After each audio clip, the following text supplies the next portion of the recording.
driving, chatting and texting on the mobile phone constitute an accident waiting to happen, yet instead of abating, the practice is growing.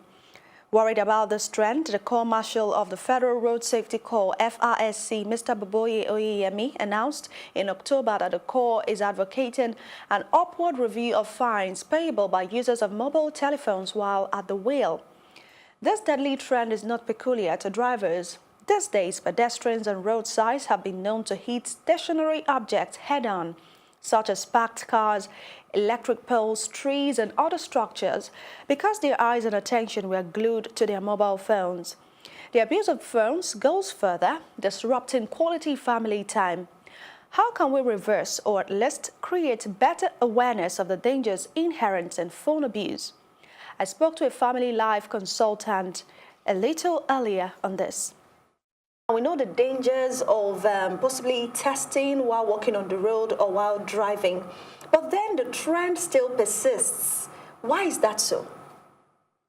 Well, we cannot shy away from the impact of technology on our environment and the changes that it's bringing.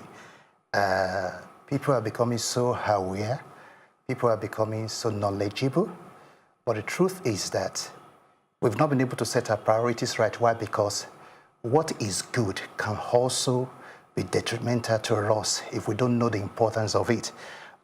It's been said that where purpose is not known, abuse is inevitable. So when you don't know the purpose, when you don't understand or you don't appreciate why the phone is there for you to make use of. Because the question I ask myself is, have we been living our life before now?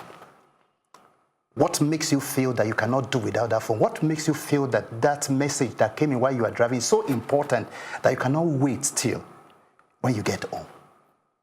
If you have the understanding that you could lose your life, if you have the understanding that you could have an experience that can leave you with a situation whereby you will not even be alive again, then you begin to appreciate it. I feel that we've not been able to come up with a lot of campaign that can help in the repatterning of our mind.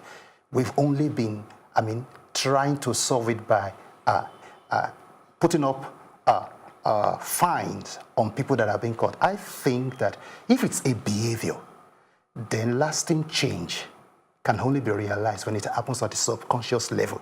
So I think that what we should be doing now to help people is to understand or to have a repatterning of their thought, the perception they have towards all these gadgets, and what they feel is important to them will make them to understand that it is better to stay alive than to have your life lost as a result of using your phone while driving or while walking. Well, I think you already mentioned that the Federal Road Safety Corps is in the process of initiating a punitive fine to check the excesses of people who use their phones while driving. Yeah. How effective would that measure be?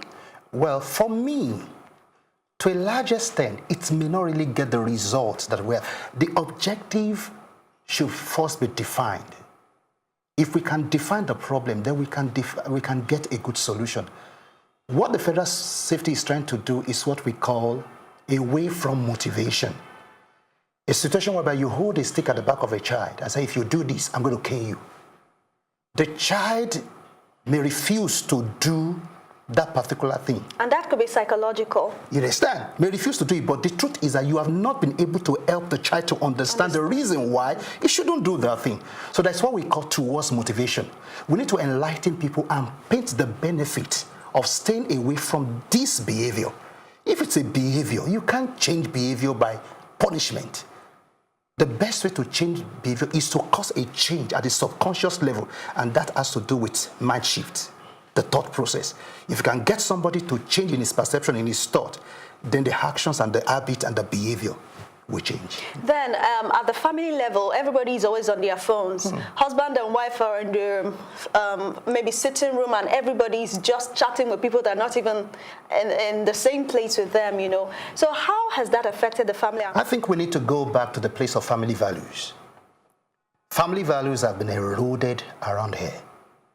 I mean, if you look at your family as an enterprise, if you're in the office and you're so busy investing time into your enterprise. If a phone call comes in, you'll be able to determine whether that phone call will move your company forward or not. What you are checking on Google, what you are checking on the Facebook, you'll be able to ask yourself the question, is this thing moving me forward? The time I'm supposed to spend with my staff, if I use it on Facebook, will it bring the profitability of the company down, or will it bring the bottom line up? So if you look at your family as an enterprise, then you will understand that the investment of time, the investment of bonding is more important than what you do on your phone. So it's because we have misplaced this priority and the value system in the family has been eroded. I mean, teamwork, spending time together, getting to know each other, getting buy-in of the core values of the family.